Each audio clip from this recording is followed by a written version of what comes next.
Can you talk a little bit about how to manage what's going on in this country? There's so much fear in the unknowing of what is coming. So this is the fear of uncertainty. It's constantly fear of what could, being on alert, right? I've actually seen a big uptick in my clients here in the States, not so much overseas, but in the States over the last 2 weeks. But I also teach radical acceptance and mindfulness and not stressing about things that you can't control. But that being said, shit's crazy around here right now. Crazy, right? You never know what's coming.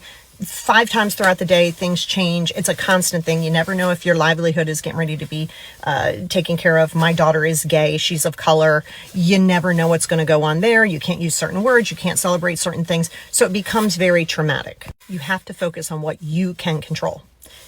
That's in any part of your life, but especially now. What can you control? It's not about just taking things lying down. You can only do what you can do. You can call your senators. You can call things. You can do things. You can be aware, but not too aware. Stay off the news. Get the headlines. Stay off the news. Stay off social media, right? Because if your social media isn't cats and cow hoof videos, stay off social media. Because some of what you're doing is you're trying to be so aware, but then you're hyper aware, and it's creating additional anxiety. Because depending on what channel you watch, it's going to be even more traumatizing. But it's also a very real thing. It's very scary. It's a very tumultuous time in the world in which we live in, especially in the country of the United States. So what do I do? Let me tell you what I'm doing. I'm practicing my radical acceptance, and it is stressful. You know, you do have to live your life to the best of your capacity. Yes, there's a lot of crazy shit right now that can affect that quality of life. Thinking about it, stressing about it at 2 o'clock in the morning and watching it on social media is not the answer. So it's not sticking your head in the sand, but it's allowing yourself to live a life outside of this piece of it right here.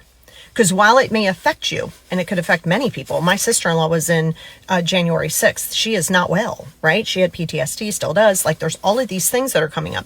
But what you have to remember is you have got to protect your mental space as the best that you can. So I do my crochet. I went bowling last night. You still have to function into your life, because if you don't, you're going to absorb everything. Because the reality is, if things are out of your control in general, if things are out of your control, they're going to be out of your control. 90% of life is out of your control. It's the mindset in which you use to see it. But if you focus too hard on what if, then you're going to just go deeper and deeper into your anxiety. I have a free workbook.